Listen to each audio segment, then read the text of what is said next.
Jiren versus Broly.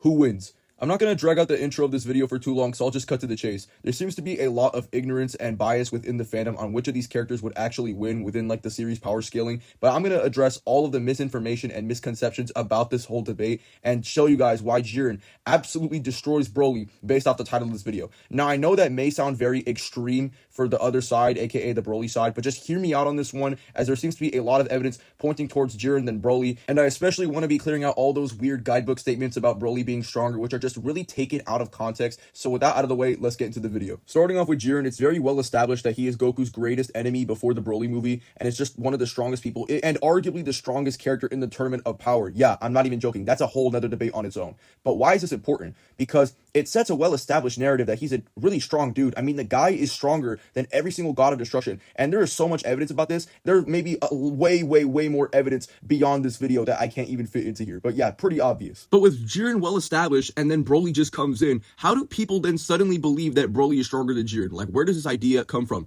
And I kid you not, a goofy-ass V-Jump guide that keeps saying that Broly is the strongest enemy, which I think is like very secondary level evidence because, you know, they're not even like close to the main Daisenshu Shueisha authority that they have on Dragon Ball. But sure, man, let's observe these arguments. The problem with these arguments is that they're heavily taking the text out of context, because the phrase enemy in Japan has two different contexts. One of them is called teki, which is in negative connotation, like basically a guy who wants to kill you, evil guy or whatever, right? And the other one is alti, which is just a competitor or a rival within sports, etc. like that. So with that established, what does the guidebook use? Well, the guidebook just uses teki, and there are many other sources for both Jiren and Broly that use teki. But the thing is, these texts are extremely contradictory to the main source material, because both Broly and Jiren are not enemies. And for Broly, it's even more clear, because Goku had a whole freaking monologue trying to tell Broly, hey, you're not a bad guy, when he was in Super Saiyan God. So this just completely contradicts the guidebooks in every way possible. Another thing I want to address is how strong Goku and Vegeta are within the Tournament of Power and the Broly movie, because there seems to be a lot of misconceptions regarding that. For the Broly movie, they literally did not really get that much stronger. Well, maybe Goku, but not Vegeta,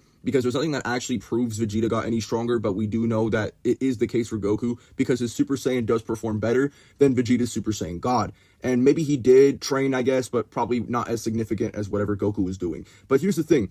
It's confirmed by the Broly writers that Goku was nerfed, but like back to below God of Destruction level, because he does not have Mastered Ultra Instinct. It's literally blatant right there. So I don't want anyone saying, oh, Goku is beyond God of Destruction or God of Destruction level at this point, because that doesn't exist. Literally, that doesn't exist in any way whatsoever. And we can't really use Goku and Vegeta to quantify Broly above Jiren. It just doesn't make any sense. And by the way, we can't really quantify Broly's growth to see if he will actually reach Jiren's level, because God of Destruction is actually a huge milestone if we're using this logic. Because if Goku in Super Saiyan is still below God of Destruction level, or just his Super Saiyan Blue, then that really says a lot about Ultra Instinct and how big of a boost the thing actually is. And I don't want anyone mentioning Gogeta, because his scaling and Broly's scaling are entirely different, and you cannot scale them in between each other or whatever. Or maybe you can, but the thing is, at best, Gogeta is at least a little bit stronger than Legendary Super Saiyan Broly. I'm sorry, because that's literally true. The Broly novelization and other characters and other statements make that the case, that Gogeta needed to go blue to prevent Broly from keep growing his power. But even if we do place Gogeta at these immeasurable levels above Broly, that doesn't mean anything, because Broly doesn't even scale to Gogeta. So please stop mentioning Gogeta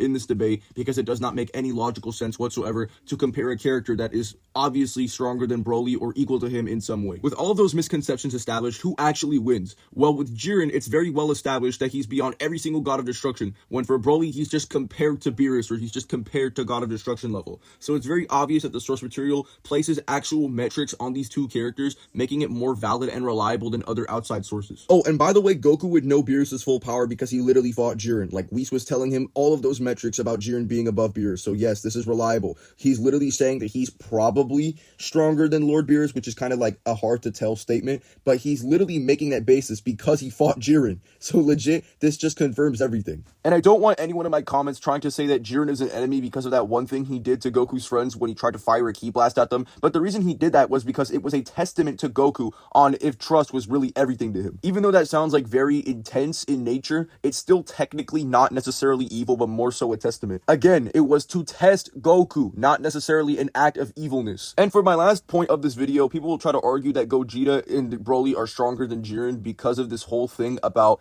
the super dimensions feat that they pulled off when they were in space or whatever.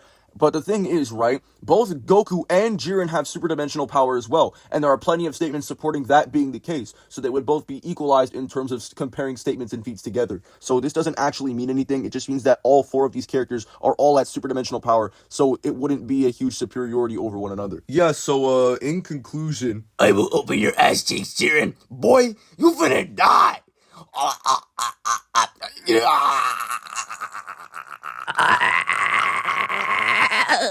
Jiren, no.